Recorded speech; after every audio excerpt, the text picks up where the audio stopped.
জিবরাইল বলেন আল্লাহু তাবারাক ওয়া তাআলা ওয়া হুয়াল হক, আল্লাহ পাক যা বলেছেন সব সত্য বলছেন।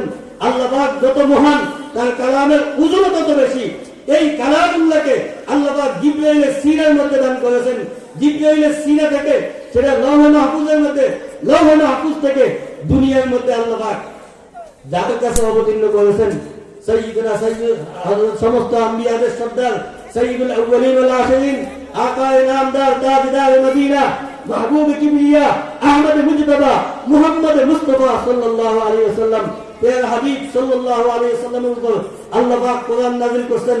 সমস্ত সৃষ্টি শ্রেষ্ঠ বলা হয়, সৃষ্টি শ্রেষ্ঠ বলা হয় মুহাম্মদুর রাসূলুল্লাহকে। কারণ কি? মুহাম্মদুর রাসূলুল্লাহর উপর আল্লাহ পাক কোরআন নাযিল করেছেন। এইজন্য মুহাম্মদুর রাসূলুল্লাহ সমস্ত সৃষ্টি শ্রেষ্ঠ। আর এই মুহাম্মদুর রাসূলুল্লাহ শ্রেষ্ঠ হয়েছেন এই কারণে, মুহাম্মদুর রাসূলুল্লাহ সমস্ত নবীদের শ্রেষ্ঠ হওয়ার পরে তিনি যেহেতু বনি আদম থেকে, এই জন্য বনি আদম সমস্ত সৃষ্টি শ্রেষ্ঠ। আর যেহেতু এই উম্মতের উপর কোরআন অবতীর্ণ হয়েছে, এই জন্য এই উম্মত কি হয়ে গেছে? শ্রেষ্ঠ উম্মত হয়ে গেছে। এমনকি যেই জমিনে কোরআন অবতীর্ণ হয়েছে, মক্কা মদিনা, এই জমিনকে বলা হয় সাইয়্যিদুল বুকা, সমস্ত জায়গা থেকে শ্রেষ্ঠ জায়গা। সাইয়্যিদুল বুকা যেই জমিনের মধ্যে কোরআন নাযিল হয়েছে, এই জমিন দুনিয়ার সমস্ত জায়গা থেকে শ্রেষ্ঠ। এখন এবার আসেন মক্কা এবং মদিনা, এই দুটো জায়গায় আল্লাহ পাক কোরআন নাযিল করেছেন। মক্কা এবং মদিনা এই দুটো জায়গা দুনিয়ার মধ্যে সর্বপ্রথম জায়গা হলো, সর্বপ্রথম যেই জমিনের যেই মাটি সৃষ্টি হয়েছে, তাফসীরের কিতাবের মধ্যে লিখছে আল্লাহ পাক রব্বুল আলামিন সারা দুনিয়া ছিল সব পানি, সমুদ্র পানি, পানি আর পানি, পানি আর পানি। সমুদ্রের মধ্যে ঢেউ সৃষ্টি হয়েছে, ওই ঢেউ থেকে ফেনা সৃষ্টি হয়েছে। ওই ফেনার থেকে সর্বপ্রথম যেই মাটি তৈরি হয়েছে, এই মাটি হলো মক্কাতুল মুকাররমা, মক্কার জমিনের মাটি। আল্লাহ পাক রব্বুল আলামিন সমুদ্রের মধ্যে আরেকটা ঢেউ সৃষ্টি করলেন। ওই ঢেউয়ে এই মক্কার এই মাটিটা দুই ভাগ হয়ে গেল। এক ভাগ চলে গেল মদিনায়। মদিনার ওই মাটির থেকে, সেখান থেকে আবার এক টুকরা মাটি দিয়ে আল্লাহ পাক জান্নাত তৈরি করেছেন। আর আরেক টুকরা মাটি মদিনার মধ্যে আছে। এবং আল্লাহর হাবিব সাল্লাল্লাহু আলাইহি ওয়াসাল্লামকে এই মদিনার ওই মাটি থেকে আল্লাহর হাবিবকে সৃষ্টি করেছেন। যেই মাটি দিয়ে জান্নাত সৃষ্টি করেছেন, এই মাটি দিয়ে আল্লাহর হাবিবকে সৃষ্টি করা হয়েছে। এজন্য রিয়াজুল জান্নাহ, আমরা যে মদিনা শরীফে যাই, হ্যাঁ, মসজিদে নববীর মধ্যে রিয়াজুল জান্নাহ আছে কিনা? এই রিয়াজুল জান্নাহর মধ্যে এই জমিন বলা হয় যে এটা জান্নাতের বাগান। অর্থাৎ এই জায়গার মধ্যে কেউ 2 রাকাত নামাজ পড়লো, সে জান্নাতের মধ্যে কি করলো? নামাজ পড়লো। রিয়াজুল জান্নাহর পাশে সেখানে শুয়ে আছেন আল্লাহর হাবিব সাল্লাল্লাহু আলাইহি ওয়াসাল্লাম। হুজুর যেই মাটিতে শুয়ে আছেন, চারো ইমাম এই কথার উপর একমত। ইমাম আযম আবু হানিফা রাহমাতুল্লাহি আলাইহি, ইমাম শাফিঈ রাহমাতুল্লাহি আলাইহি, ইমাম মালিক রাহমাতুল্লাহি আলাইহি, ইমাম আহমদ ইবনে হাম্বল রাহমাতুল্লাহি আলাইহি, চারো ইমাম এই কথার উপর একমত যে আল্লাহর হাবিব যেই মাটিতে শুয়ে আছেন, এই মাটির দাম আল্লাহ পাকের আরশের থেকেও বেশি। পাকিজাতুল আরশে বলি জান্নাতুল ফিরদাউস, পাকিজাতুল আরশে বলি জান্নাতুল ফিরদাউস, आराम गहे पाक रसूल अरबी है। अल्लाह ने किया शान ने महबूब नबी की, महबूब खुदा वो है जो महबूब नबी की। आदम के लिए फख्र आली नसबी है, मक्की मदनी हाशिमी व मुत्तलबी है। আল্লাহর হাবিব যেই জমিনে শুয়ে আছেন, ওই জমিনের দাম আল্লাহ পাকের আরশের থেকেও বেশি। কারণ আল্লাহ পাক আরশের মধ্যে, আল্লাহ পাক এটা কোনো আরশ কোনো আল্লাহ পাকের জায়গার স্থান না, বসার স্থান না। আল্লাহ পাক সমস্ত জায়গার থেকে পবিত্র, সমস্ত মাকাম থেকে পবিত্র। আমি বলতেছিলাম যেটা, যে মক্কা এবং মদিনা এই জায়গাকে শ্রেষ্ঠ জায়গা বলা হয় কেন? যে এই জায়গার উপর কোরআন অবতীর্ণ হয়েছে, এই জন্য এই জায়গা শ্রেষ্ঠ হয়েছে। যেই জমানায় কোরআন অবতীর্ণ হয়েছে, ওই জমানা দুনিয়ার সমস্ত দুনিয়া সৃষ্টির শুরু থেকে নিয়ে আরম্ভ করে কিয়ামত পর্যন্ত সর্বশ্রেষ্ঠ জমানা যেই জমানায় কোরআন অবতীর্ণ হয়েছে। যেই ব্যক্তিদের উপর কোরআন অবতীর্ণ হয়েছে, হযরত সাহাবায়ে কেরাম রিদওয়ানুল্লাহি তাআলা আলাইহিম আজমাইন, এই সাহাবায়ে কেরামরা দুনিয়ার সমস্ত মানুষ থেকে, অন্য সমস্ত উম্মত থেকে শ্রেষ্ঠ, কারণ তাদের উপর আল্লাহ পাক কোরআন নাযিল করেছে। এখন এবার আসেন, যদি জিবরাইল আলাইহিস সালাতু ওয়াস সালামের সিনার মধ্যে কোরআন মাহফুজ থাকার কারণে জিবরাইল দামি হয়ে যায়, লৌহে মাহফুজের মধ্যে কোরআন সংরক্ষিত হওয়ার কারণে লৌহে মাহফুজ দামি হয়, বাইতুল ইজ্জার মধ্যে কোরআন নাযিল হওয়ার কারণে যদি বাইতুল ইজ্জা দামি হয়, যদি মুহাম্মদুর রাসূলুল্লাহ সাল্লাল্লাহু আলাইহি ওয়াসাল্লামের উপর কোরআন অবতীর্ণ হওয়ার কারণে তিনি শ্রেষ্ঠ, সমস্ত সৃষ্টি শ্রেষ্ঠ হন, যদি মক্কা মদিনার মধ্যে কোরআন নাযিল হওয়ার কারণে মক্কা মদিনা দামি হয়, যদি সাহাবায়ে কেরামদের উপর কোরআন অবতীর্ণ হওয়ার কারণে সাহাবায়ে কেরাম দামি হয়, তাহলে কিয়ামত পর্যন্ত যেই সিনার মধ্যে কোরআন ধারণ বহন করবে, যেই সিনার মধ্যে কোরআন বসবে, ওই সিনা কি দামি না বেদামি বলেন? ওই সিনা কি দামি না বেদামি? ওই সিনা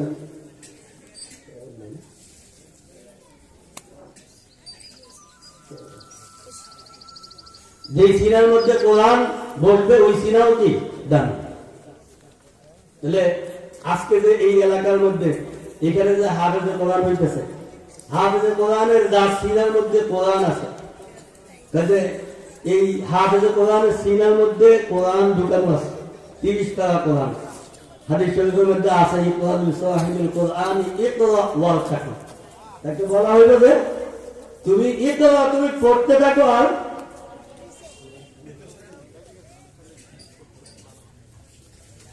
ইউকাল লিসাহিবিল কোরআন ইকরা ওয়ারতাকি, হাফেজে কোরআনকে বলা হবে তুমি পড়ো আর উঠতে থাকো।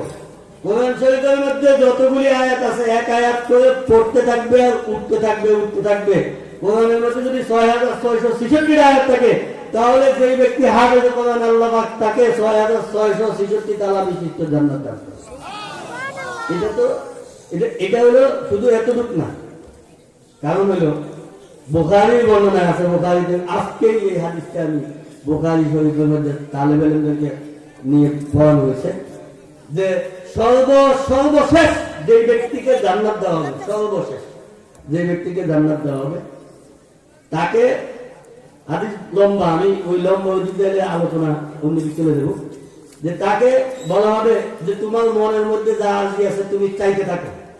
সে বলবে আল্লাহ আমাকে এই দেন, সেই দেন, এটা দেন, ওটা দেন, এরকম চাইতে চাইতে আল্লাহ তাকে বলবে, তাকে স্মরণ করে দেবে, এটা চাও ওটা চাও, চাইতে চাইতে চাইতে চাইতে বললো আর কিছু হইবা, আল্লাহ আর কি চাও?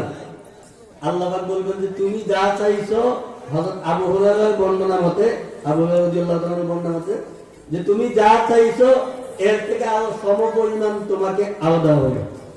আর হযরত আবু সাঈদ খুদরী রাদিয়াল্লাহু তাআলার বর্ণনা মতে যে তাকে বলা হবে তুমি যা চাইছো তার থেকে আরো 10 গুণ দেওয়া হবে। আরেক হাদিসের মধ্যে আছে এই দুনিয়ার থেকে সবচেয়ে আপনা দরজার জান্নাত যেই ব্যক্তিকে আল্লাহ পাক দান করবেন তাকে দুনিয়ার থেকে 10 গুণ বড় জান্নাত দেওয়া হবে। বলেন সুবহানাল্লাহ। এখনো মুখ দিয়ে আসে না, এরপর তোমরা কালকে এসে বললেন সুবহানাল্লাহ। তাহলে আল্লাহ পাক রব্বুল আলামিন এই যে কোরআনে কারীম, কোরআনে কারীমের তিলাওয়াত এটা হেদায়েতের জন্য যথেষ্ট। কোরআনে কারীম দুনিয়ার মধ্যে জিন্দা মিসাল, আল্লাহ পাকের অস্তিত্বের উপর, আল্লাহ পাক যে আমাদের সত্তা, আল্লাহ পাক আমাদের সত্তা, এই সত্তার ওয়াহদানিয়তের উপর, এক ওয়াহদানিয়তের উপর পূর্ণাঙ্গ দলিল ডকুমেন্ট যেটা, সেটা হলো কোরআন কালামুল্লাহ।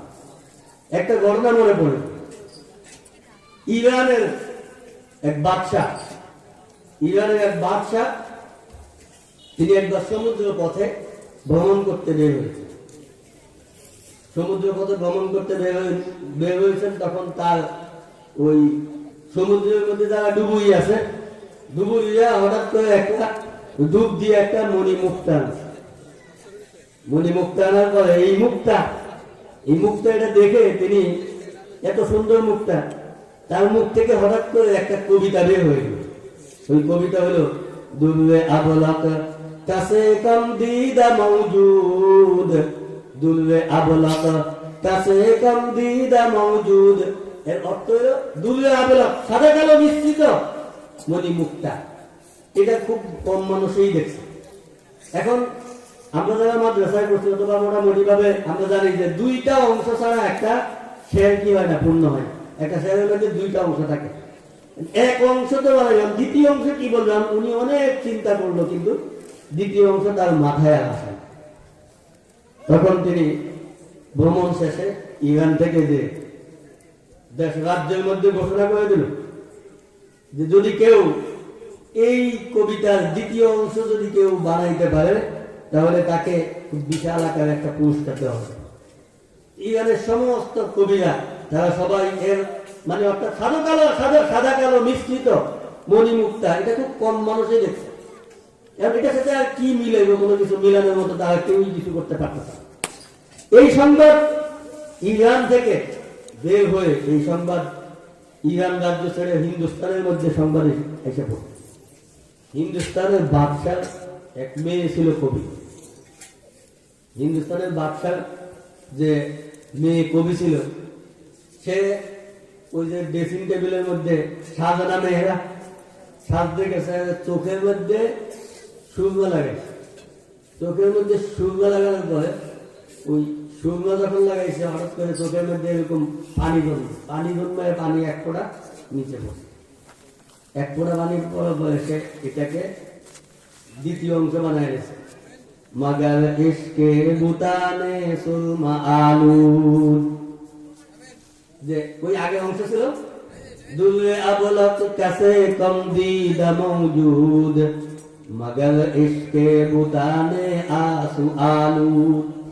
যে যেমন সাদা কালো মিশ্রিত মণিমুক্তাও পাওয়া যায় না, এরকম ভাবে সুরমা মিশ্রিত চোখের পানিও এরকম ভাবে পাওয়া যায় না। যখন এই কথা যখন লিখে আবার সে কি করছে, দূতের মাধ্যমে ইরানের বাদশার কাছে পৌঁছাইল। তখন এটা সারা রাজ্যের মধ্যে, ইরান রাজ্যের মধ্যে তোলপাড় শুরু হয়ে গেল। এত বড় কবিকে, যে ইরানের সমস্ত কবিদেরকে পরাজিত করে হিন্দুস্তানের এত বড় কবিকে, ওই কবিকে একটু দেখালো। তখন ইরানের কবিরা সবাই দল বেঁধে হিন্দুস্তানে আসলো। হিন্দুস্তানে এসে তখন হিন্দুস্তানের বাদশার দরবারে আসলো। বাদশার মেয়েকে তারা দেখতে চায়, কারণ বাদশার মেয়ে আবার পর্দা করত। তো সে তো আর তাদের সামনে যাবে না। সে কি করছে, তারা যে দেখা করতে আসে, তো তাদের ওই দেখার জবাবের মধ্যে সে আরেকটা কবিতা লিখছে। ওই কবিতাটা কি, সে বলতেছে, দর্শকন মফি মানামচু বয়ে গুল দরবুল বর্গে গুল, দর্শকন মফি মানামচু বয়ে গুল দর বর্গে গুল, হালকে দিদান মাইলে দাদ দর্শকন মফি মোরা। কয়ে ফুলের মধ্যে যেমন, ফুলের কলির মধ্যে যেমন ফুলের গ্রাম মিশ্রিত থাকে, গ্রাম দেখা যায়, কথা বলেন না কেন? ফুলের মধ্যে গ্রাম আছে না নাই? কিন্তু গ্রাম দেখা যায়, দেখা যায়। কয় যেমন নাকি ফুলের কলির মধ্যে গ্রাম থাকে, কিন্তু এই গ্রাম দেখা যায় না। দর্শকুন মফি মানামচু বয়ে গুলদর বর্গে গুল, হালকে দিদান মাইলে দাদ দর্শকুন মফি মোরা। যেমন ফুলের কলির ভিতরে গ্রাম লুকায়িত থাকে, আমিও আমার কথার ভিতরে আমি লুকায়িত আছি। সুতরাং যে আমাকে দেখতে চায় সে যেন আমার কবিতার মধ্যে গবেষণা করে। আল্লাহ পাক রব্বুল আলামিন বলেন, ও আমার বান্দা, দুনিয়াতে আমাকে দেখার মতো চক্ষু তোমাদের নাই। কারণ লা তুদরিকুল আবসার ওয়া হুয়া ইউদরিকুল আবসার, আল্লাহকে দেখার মতো এরকম শক্তি আল্লাহ পাক দুনিয়ার চক্ষু দিয়ে মানুষকে দেখার মতো সেই যোগ্যতা আল্লাহ পাক মানুষকে দেন নাই। দুনিয়ার চক্ষু দিয়ে আল্লাহকে দেখা যায় না, আল্লাহকে দুনিয়ার বাহ্যিক চক্ষু দিয়ে আল্লাহকে দেখা যায় না, দেখতে পারবো না আমরা। কিন্তু জান্নাতের মধ্যে আল্লাহ পাকের দিদার লাভ হবে, এটা দুনিয়ার হিসাব। দুনিয়াতে আল্লাহকে দেখা যায় না, সুতরাং যদি কোনো ব্যক্তি আল্লাহকে দেখতে চায় সে যেন আল্লাহর কালামুল্লাহর মধ্যে আল্লাহকে তালাশ করে। আল্লাহর কালামের প্রত্যেকটা নোক্তার মধ্যে, প্রত্যেকটা হরফের মধ্যে আল্লাহ পাক লুকায়িত আছেন। শুধু কোরআন কেন, ফাফি কুল্লি শাইইন লাহু আয়াতুন, ফাফি কুল্লি শাইইন লাহু আয়াতুন তাদুল্লু আলা আন্নাহুল ওয়াহিদু, আল বা'রাতু তাদুল্লু আলাল বাঈরি ওয়াল আথারু তাদুল্লু আলাল মাসির, ফাকাইফা লা তাদুল্লু আলা আরদিন যাতু সামাইন আলাল লাতীফিল খাবীর সামিউল বাসীর। ও দুনিয়ার মানুষ, দুনিয়ার প্রত্যেকটা বস্তু আল্লাহ পাকের ওয়াহদানিয়তের উপর দালালত করে, এমন কোন বস্তু নাই যেই জিনিস নিয়ে যদি গবেষণা করো আল্লাহকে পাওয়া যায় না। একটা গাছের পাতা মানুষও পাতা বানায়, প্লাস্টিক দিয়ে পাতা বানায়, ফুল বানায়। মানুষ বানানো ফুলের মধ্যে গ্রাম থাকে না, মানুষ বানানো ফুলের মধ্যে রস কস থাকে না, মানুষ বানানো পাতার মধ্যে যদিও বাহ্যিকভাবে দেখতে দেখা যায় পাতা, কিন্তু সেটার মধ্যে রস কস থাকে না। আমার আল্লাহ পাক যেই পাতা বানান, যেই গাছ বানান, যেই ফুল বানান, সেটার মধ্যে রস কস থাকে। দুনিয়ার সমস্ত বিজ্ঞানীরা রস কস নিয়ে এরকম একটা পাতা বানাইতে তারা অক্ষম। দুনিয়ার সমস্ত বিজ্ঞানীরা বানাইতে পারবে না। আল্লাহ পাক রব্বুল আলামিন বলেন প্রত্যেকটা বস্তু, দুনিয়ার প্রত্যেকটা বস্তুই আল্লাহ পাকের ওয়াহদানিয়তের উপর দালালত করে। এইজন্য দুনিয়াকে বলা হয় আলম। আলম মানে মা ইয়ালামু বিহিল খালিক, যার দ্বারা খালিককে চেনা যায়। দুনিয়ার প্রত্যেকটা বস্তুকে নিয়ে যদি গবেষণা করা হয় তাহলে সেই জায়গার মধ্যে বানানো আলা কোথায় পাওয়া যায়। এজন্য কোন আয়াত বলেন শজর মে হাজার মে তেরা রঙ্গ বু হ্যায়, শজর মে হাজার মে তেরা রঙ্গ বু হ্যায়, जिधर देखता हूँ उधर तू ही तू है, इधर तू ही तू है उधर तू ही तू है, जिधर देखता हूँ उधर तू ही तू है। যেই দিকে তাকাই, সাধারণ গাছের দিকে তাকাইলেও আল্লাহকে পাওয়া যায়, মাছের দিকে তাকাইলেও আল্লাহকে পাওয়া যায়, পাথরের দিকে তাকাইলেও আল্লাহকে পাওয়া যায়। আল্লাহ বলেন ওয়াফি আনফুসিকুম আফালা তুবসিরুন। ও বান্দা, তুমি তোমার নফসের মধ্যে তুমি তালাশ করে দেখো, তোমার জানের মধ্যে, তোমার শরীরের মধ্যে, তোমার দেহের মধ্যে, তোমার চেহারার মধ্যে যদি তুমি আমাকে তালাশ করো তাহলে আমি বানানেওয়ালা খোদাকে তুমি প্রত্যেকটা রকমের পাইবা। আল্লাহ পাক রব্বুল আলামিনের কত বড় নিয়ামত দেখেন। মানুষ যেই তরমুজ বানায়, তরমুজ আমরা খাই, তরমুজের মধ্যে যেই ভিতরে যেই কালার, যেই রং, এই রং থেকে আসলো তরমুজের মধ্যে কোন কেমিক্যাল থেকে রং সৃষ্টি করে এটার ভিতরে রং দেওয়া হয়েছে। রং দেওয়ার মতো কোন রাস্তা তো তরমুজের ভিতরে নাই। আবার এটার ভিতরে যে মিষ্টি, এই মিষ্টি থেকে আসলো কোন সুগার মেলের থেকে চিনি এনে এই তরমুজের ভিতরে মিষ্টি বানানো হয়েছে। কাজে তরমুজের ভিতরে আল্লাহ বাহ্যিক ভাবে দেখা যায় দুনিয়ার কোন সুগার মেলের চিনিও নাই, আবার কোন কেমিক্যাল থেকে রং এনেও তার ভিতরে ঢুকানো হয় নাই। কত মজাদার তরমুজ আমার আল্লাহ বানাইছেন। চিকন একটা ফাইবের সাহায্যে এটার ভিতরে কত বিশাল তরমুজ বানাইছেন। এই তরমুজ দিয়ে যদি গবেষণা করো তাহলে আল্লাহকে পাওয়া যায়। দুনিয়ার প্রত্যেকটা বস্তু খালেককে, আল্লাহর কোরআন একা নয়, দুনিয়ার প্রত্যেকটা বস্তুকে মানুষ যদি গবেষণা করে আল্লাহ পাক এই জন্য মানুষকে বলতেছে, হে দুনিয়ার মানুষ, তোমরা আল্লাহ পাককে তালাশ করো। আল্লাহ পাককে যদি তালাশ করো তাহলে তোমার শরীরের মধ্যেও যদি তুমি তালাশ করো তাহলে তুমি আল্লাহকে পাইবা। দেখেন এই যে আমাদের চেহারা, এই চেহারার মধ্যে আলোচনা করলে অনেক সময়ের দরকার। এই যে চেহারা, এই চেহারার মধ্যে আল্লাহ পাকের কত নিয়ামত। 5টা মানুষ জ্ঞান অর্জন করার মাধ্যম হলো 5টা। কান দিয়ে মানুষ জ্ঞান অর্জন করে, চোখ দিয়ে মানুষ জ্ঞান অর্জন করে, নাক দিয়ে মানুষ জ্ঞান অর্জন করে, জিহ্বা দিয়ে মানুষ জ্ঞান অর্জন করে, ত্বক দিয়ে মানুষ জ্ঞান অর্জন করে। এই 500টা জিনিস আল্লাহ পাক চেহারার মধ্যে দিয়েছে। এবং শুধু কান, বহু মানুষ এমন আছে যেই মানুষকে আল্লাহ পাক কান দিয়েছেন কিন্তু কান দিয়ে সে কোনো কিছু শোনে না। আছে না নাই? কান আছে ঠিক কিন্তু কান দিয়ে শোনে না।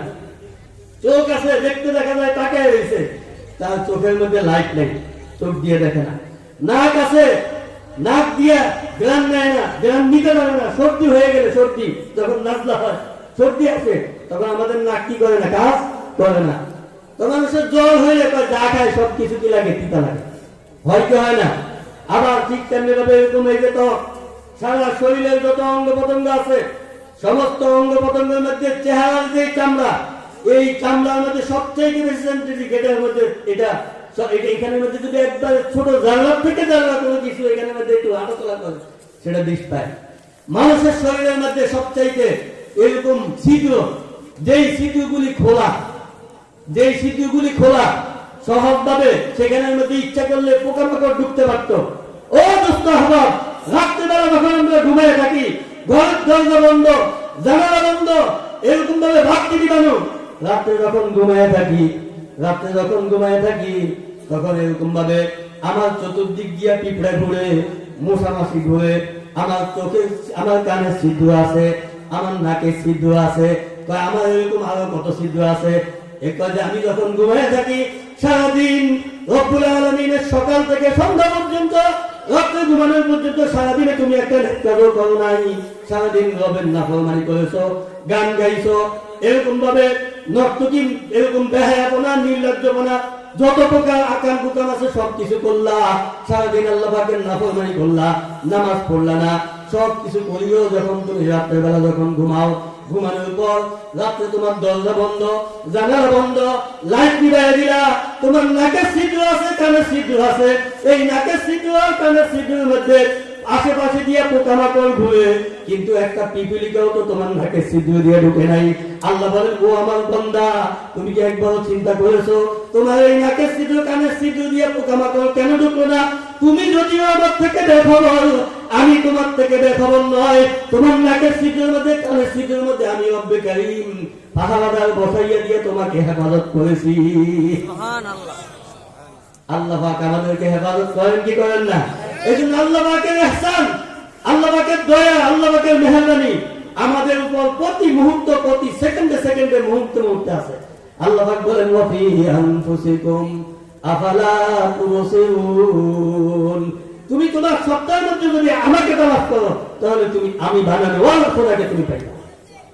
এই দেখেন চেহারার মধ্যে এই যে পশম, এই পশমটা ভুলুল, যে পশম জন্মের পর থেকে এই পশম বড় হয়নি।